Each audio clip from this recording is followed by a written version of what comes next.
Buonasera dalla redazione di Teleeuropa Network e ben ritrovati con una nuova edizione del nostro TG, ma partiamo dai titoli.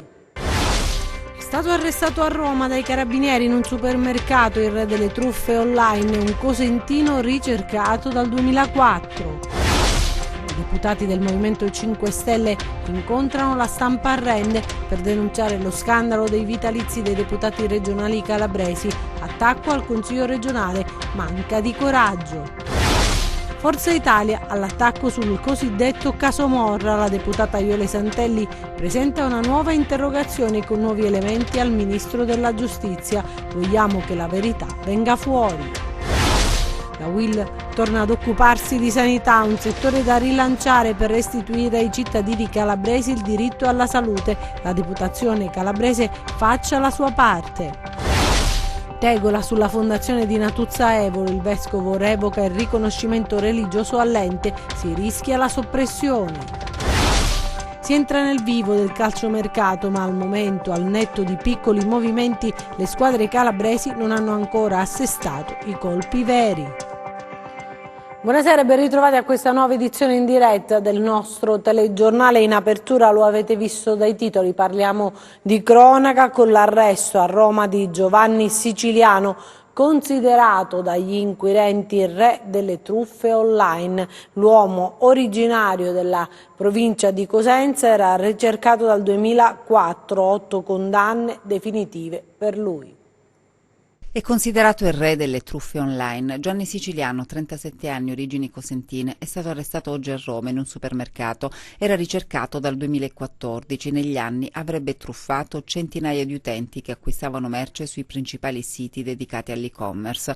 Siciliano, creandosi falsa identità di venditore, ha saputo così sfruttare a proprio vantaggio le opportunità offerte dall'era digitale. Dopo numerose denunce sporte dalle vittime, il re delle truffe è stato indagato da varie procure italiane con condanne definitive per associazione a delinquere, rapina, ricettazione, riciclaggio, truffa, per un totale di oltre 40 capi di imputazione contestati che hanno portato alla condanna a 5 anni di reclusione notificata nell'ambito dell'operazione Prova a prendermi 3 coordinata dalla Procura di Cosenza diretta da Mario Spagnuolo. Gli operatori della Polizia Postale di Cosenza e della Stazione Carabinieri di Turano Castello, coadiuvati da personale dei compartimenti Polizia Postale di Reggio Calabria e di Roma, con l'ausilio del Servizio Polizia Scientifica di Roma e delle stazioni dei Carabinieri di Fiumicino, lo hanno scovato e arrestato all'interno del centro commerciale Parco Leonardo di Fiumicino, mentre dopo aver fatto la spesa al supermercato si stava dirigendo a casa. Secondo quanto emerso dalle indagini, anche durante la lunga latitanza il re delle truffe ha continuato ad ingannare diversi compratori. Utilizzando schede telefoniche e carte di credito intestate a terzi, poneva in vendita merce varia, dai pezzi di ricambio per auto agli elettrodomestici fino a cani e gatti di ogni razza. Siciliano riscuoteva il prezzo pattuito tramite le ricariche effettuate dagli acquirenti, che ovviamente poi non ricevevano in cambio la merce. Al vaglio degli inquirenti ci sono centinaia di casi. Il danno ipotizzato per le vittime è quantificabile in centinaia di migliaia di euro. E lasciamo la cronaca solo per il momento, parliamo di politica con una conferenza stampa che si è tenuta questa mattina a Rende dal Movimento 5 Stelle sui costi proprio della politica, la proposta per il taglio dei vitalizi regionali nella conferenza stampa di oggi. La questione dei vitalizi dei consiglieri regionali agita in un poco anche i 5 Stelle, che stamattina a Rende hanno premuto sull'acceleratore, puntando l'indice contro il Consiglio regionale della Calabria, a cui è mancato il coraggio di mettere in pratica ciò che la legge del Parlamento italiano prevede. È toccato al senatore Misiti spiegare la posizione del movimento su questo delicato, combattuto e avversato argomento. Calabria è una situazione molto particolare, dove c'è una norma ben precisa che indica come la Calabria abbia delle leggi che permettono che vengano presentate delle proposte di iniziativa popolare, e nonostante siano state raccolte oltre 5.000 firme con una proposta di taglio dei vitalizi, questa norma non è stata assolutamente presa in considerazione dal Consiglio regionale, se non per dire che non era accoglibile in quanto se ne era parlato ed era stato approvato un nuovo proposta di legge in Calabria. L'azione che noi chiediamo è che sia la stampa, oltre che il nostro lavoro stesso, a darci una mano a che il Consiglio regionale valuti e prenda in considerazione quella che è una proposta di oltre 5.000 firme, di oltre 5.000 cittadini che non appartengono solo al Movimento 5 Stelle, ma fanno parte di tutta una rappresentanza di cittadini della Calabria. Nel corso dell'incontro con gli attivisti e la stampa a Rende non è mancato il riferimento alla proposta del consigliere regionale Giudice Andrea, che modificherebbe la legge sulle pensioni ai politici calabresi proponendo il vitalizio a 67 anni, in pratica equiparandola alla stessa età degli altri lavoratori. Vengono a essere alterate tutte quelle che sono le norme dello Stato. Noi non dobbiamo assolutamente capire, osservare la norma dello Stato italiano. La regione fino a prova contraria fa parte dello Stato italiano. Ci sono delle norme, delle leggi che devono essere osservate. L'avvocato Giudice Andrea chiaramente fa il politico per la regione Calabria, assolutamente nulla questo, però è anche giusto che addossare a lui quello che poi è una scelta condivisa da tutto il Consiglio che deve, perché le norme esistono, la legge esiste, prendere in considerazione questa forma di democrazia partecipata di cui tanto si parla e quindi l'avvocato Giudice Andrea ha presentato una legge, ma è altrettanto vero che ci sono oltre 5.000 firme di cittadini calabresi che hanno chiesto di essere ascoltati. Ancora la politica con Forza Italia all'attacco sul cosiddetto caso Morra, presentata una nuova interrogazione parlamentare al Ministro della Giustizia perché ci sono nuovi elementi, fanno sapere i forzisti, aggiungono vogliamo la verità. Non ha convinto Forza Italia la risposta in aula a Montecitorio del sottosegretario alla giustizia Vittorio Ferraresi. Nessuna irregolarità, secondo l'esponente di governo, nelle condotte dell'aggiunto Marisa Manzini e del maresciallo della finanza Domenico Portella in merito al cosiddetto caso Morra, ossia il DVD girato in casa del senatore pentastellato Nicola Morra, presidente della commissione parlamentare antimafia. I deputati Iole Santelli, Giorgio Mulè, Roberto Chiuto hanno presentato una nuova interpellanza al Ministro della Giustizia sulla vicenda. Abbiamo aggiunto una nuova cosa che è uscita, e cioè un esposto denuncia presentato dallo stesso senatore Morra, non presentato come ordinariamente avviene nell'ufficio ricezione atti, ma direttamente alla cancelleria della dottoressa Manzini, presa dal suo addetto alla segreteria, cosa che viola pesantemente le regole di attribuzione. Quindi noi ci aspettiamo o l'introduzione di un procedimento disciplinare e quindi dalla Procura Generale deve arrivare l'avviso, la considerazione di una violazione disciplinare, oppure vuol dire che ciascun italiano può scegliersi il pubblico ministero o ogni pubblico ministero può scegliersi il processo. Adesso parliamo di una tegola sulla fondazione di Natuzza Evolo perché il Vescovo ha revocato il riconoscimento religioso all'ente, adesso si rischia la soppressione. Forse l'epilogo non poteva essere diverso per come si sono messe le cose, ciò nonostante la notizia desta scalpore e sconcerto tra i tanti fedeli che quotidianamente pregano in attesa di avere la sperata notizia della canonizzazione di Natuzza Evolo. È partito il decreto di soppressione canonica della Fondazione Cuore Immacolato di Maria Rifugio delle Anime di Paravati.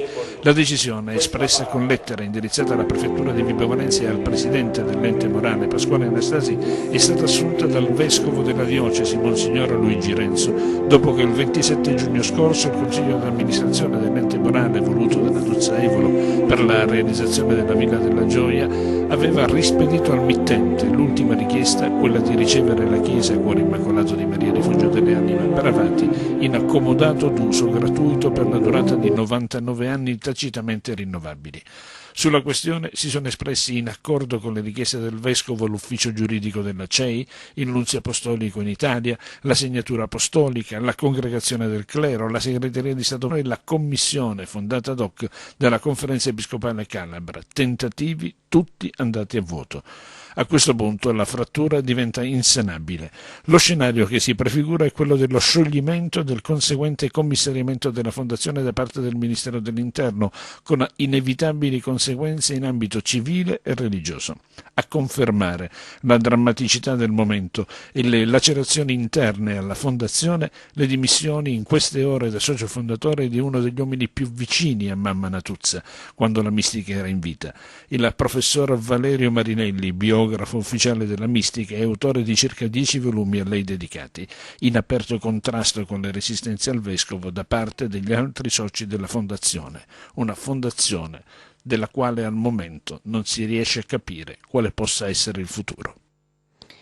E ancora per quanto riguarda il discorso religioso, alla cerimonia hanno partecipato l'arcivescovo di Catania perché Monsignor Schillaci è stato ordinato vescovo di Lamezia Terme. I vescovi della Calabria guidati dal presidente della conferenza episcopale calabre, Monsignor Vincenzo Bertolone, hanno preso parte a questa cerimonia insieme a migliaia di fedeli lametini ma anche siciliani provenienti in particolare da Adrano in provincia di Catania, che è la città proprio natale del presule. Monsignor Schillaci, che ha 61 anni, prende il posto di Monsignor Luigi Antonio Cantafora, che ha retto la diocesi lametina negli ultimi 15 anni. La UIL, adesso parliamo di sanità, torna ad occuparsi appunto della pagina sanitaria, un settore da rilanciare per restituire ai cittadini calabresi il diritto alla salute. La deputazione calabrese, dicono, faccia la sua parte. L'argomento è sempre lo stesso, la sanità, ed è sempre al centro del dibattito politico perché non può essere altrimenti. Cambiano i gestori della cosa pubblica, ma la situazione nel settore più delicato e attenzionato dai cittadini è sempre la stessa, anzi per certi versi peggiora ogni giorno di più. Al di là della nuova legge voluta dal governo gialloverde, dei buoni propositi e delle 1000 pastoie burocratiche, i cittadini impattano con una realtà lontana dall'essere efficiente. Basta seguire le cronache di questi ultimi giorni per avere contezza delle proteste che giungono da ogni parte della Calabria. Adesso il sindacato ad urlare con forza che bisogna restituire ai calabresi il diritto universale alla salute. Il principio è condivisibile, ma quali sono i passaggi attraverso i quali il sindacato vorrebbe raggiungere questo obiettivo? Sentite il segretario regionale della UIL, Santo Biondo. Bisogna sbloccare il turnover, bisogna procedere alle nuove assunzioni, stabilizzare i precari, per decongestionare la rete ospedaliera e sanitaria del territorio. Bisogna fare investimenti e quindi mettere da parte del governo risorse in conto corrente e in conto capitale nella rete ospedaliera e nella rete sanitaria. Ciò non sta avvenendo e quindi chiediamo che all'interno di questo contesto importante il governo sia conseguenziale rispetto al fatto che dice di voler porre attenzione al Mezzogiorno e alla Calabria, e quindi in questo contesto che la conferenza Stato-Regioni, dove si discuteranno le linee guida per il sistema sanitario nazionale nei prossimi anni, si afferma l'importanza di ripartire dalle zone più deboli e più fragili e quindi dal Mezzogiorno e dalla Calabria. Dopo la tappa siciliana, Serra San Bruno e Castrovillari, si è concluso a Camigliatello Silano il tour della regione Calabria dedicato all'ambiente. Il Parco Nazionale della Sila chiude il ciclo degli appuntamenti dedicati alle aree protette calabresi. Nel Parco Old Calabria a Torre Camigliati, ultimo incontro dedicato alle aree protette della Calabria e il turismo sostenibile, che ha visto già altre tappe a Scilla, Serra San Bruno e Castrovillari. Il progetto è inquadrato nella rassegna di eventi La Calabria cambia passo. La Regione Calabria ha individuato il Parco Nazionale della Sila quale capofila per questa maratona che si è svolta tra Reggio Calabria, Pollino e Sila, coinvolgendo ovviamente anche la riserva regionale delle Serre, coinvolgendo le riserve naturali statali, le riserve regionali. C'è un insieme di tutte queste figure, di tutte queste strutture che stanno lavorando per portare avanti discorsi di turismo, di marketing, di buone pratiche, di tutela dei siti comunitari della rete Natura 2000. Nell'ambito dello sviluppo sostenibile, la Calabria è anche capofila di un progetto nazionale nel quale coordina molte altre regioni italiane, un riconoscimento che premia il nuovo approccio nel campo della tutela e valorizzazione dei luoghi. È in crescita una domanda di turismo naturalistico, di turismo lento, di turismo esperienziale e i parchi costituiscono una risorsa importante, un grande attrattore. E a proposito di parchi, ambiente e agricoltura, in Calabria fino al prossimo mese di dicembre sarà possibile abbattere fino a 3.400 cinghiali rispetto al limite di 500 fissato in precedente, è quanto prevede il piano di selezione dei cinghiali sul territorio calabrese approvato dall'ISPRA, l'Istituto Superiore per la Protezione e la Ricerca Ambientale, organo tecnico del Ministero dell'Ambiente e della Tutela del Territorio e del Mare. La scadenza del piano inoltre è stata fissata al prossimo mese di dicembre, non ad agosto come era in precedenza, un risultato molto importante, il massimo che allo stato attuale potevamo ottenere come regione. Queste sono le parole del consigliere regionale della Calabria delegato all'agricoltura Mauro Dacri, ma ci rendiamo conto che assolutamente non basta per fronteggiare un problema che è diventato una seria emergenza nel territorio calabrese e non solo. Adesso altre storie, altre notizie nei nostri 100 secondi di cronaca.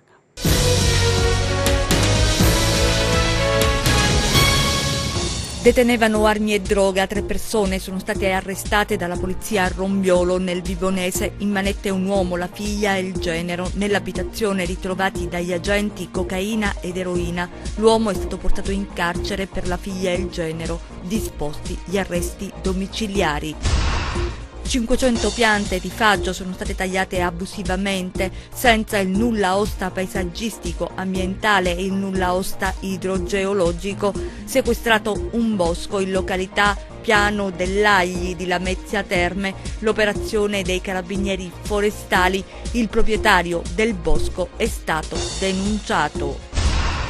Un vigile del fuoco libero dal servizio ha sventato un incendio in un appartamento a Crotone. Nessun ferito, in fiamme a causa di un cortocircuito un frigorifero. L'intervento del vigile del fuoco, in attesa dei suoi colleghi, ha evitato il peggio.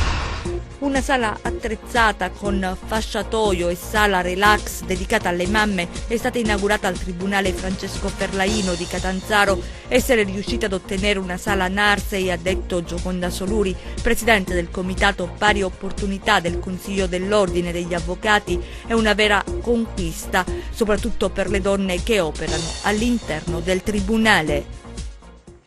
Parliamo adesso di calciomercato perché si entra nel vivo, anche se al momento per le squadre calabresi non ci sono colpi importanti. E calma piatta, una settimana nuovamente di semina, sperando di raccogliere i frutti del lavoro sotto traccia per anticipare la concorrenza, accaparrandosi elementi di qualità. Il Cosenza guarda, monitora, incontra e spera. Al Lumicino le chance di riavere Palmiero, il Pescara insiste, trovato molto più vicino. Nessuna novità sul fronte sciaudone e piace sempre Mazzeo per l'attacco nonostante la folta concorrenza. Un nome accostato ma per cui non ci sono mai stati discorsi avanzati e Palombi, che però viaggia spedito verso la Cremonese. Il Crotone si regala un colpo a settimana e dopo Rutten arriva Bellodi, prestito con diritto di riscatto e controriscatto a favore del Milan. Il Brescia e il Perugia sempre su Benali, la Salernitana abbraccia Firenze, il nome nuovo è rappresentato da Daniel Maldini, nipote e figlio d'arte, per cui sarebbero in corsa altre formazioni cadette. Occhi da settimane anche su Svanberg, ma il calciatore nicchia, la Vibonese accelera per asta, il Catanzaro pensa a sistemare la porta, il Rende si prepara ad accogliere Borrelli, il calciomercato è lungo in attesa di sorprese.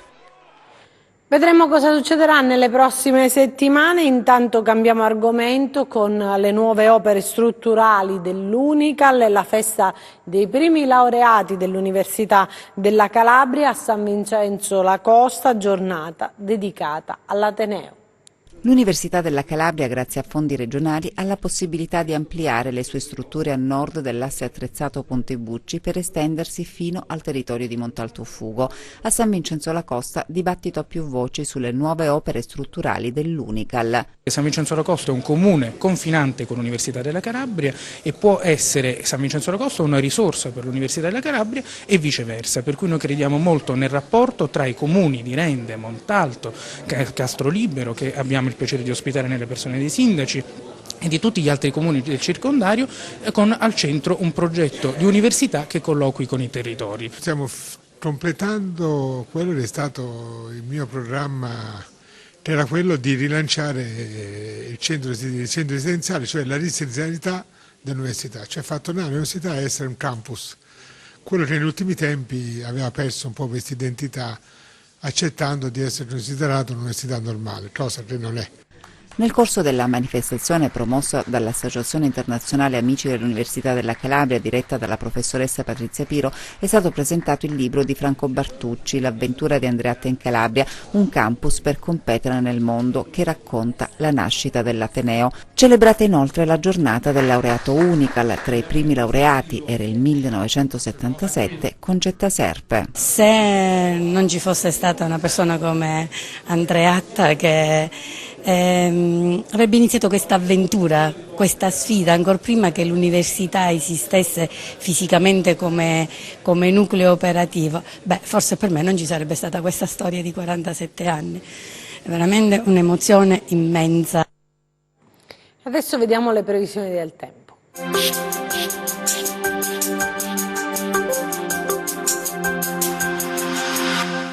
Estate in piena forma sulla nostra regione. Una moderata fase di caldo sta coinvolgendo il nostro territorio con punte di 35-36 gradi nelle valli interne. Da domenica e fino a metà settimana invece dovremmo far fronte ad una nuova ondata di caldo, grazie all'azione del solito anticiclone nordafricano che porterà il suo raggio d'azione sul Mediterraneo centrale, questa volta con valori termici fino a 40 gradi. Domani cielo generalmente sereno con qualche nuvolo in più sui settori tirrenici del Cosentino, solita nuvolosità pomeridiana sui monti di Pollino e Sila durante le ore centrali, ma senza fenomeni significativi, temperatura in graduale lieve aumento. Domani venti deboli a regime di brezza sul Tirreno con mare quasi calmo o poco mosso lo Ionio per venti tra deboli e moderati occidentali sul Golfo di Corigliano, dai quadranti meridionali su rimanenti settori ionici. Prima di salutarci vi ricordo il nostro sito web www.meteoincalabria.com e la nostra pagina Facebook Meteo in Calabria. Anche per noi è tutto, io mi fermo qui, grazie per averci seguito e buon weekend.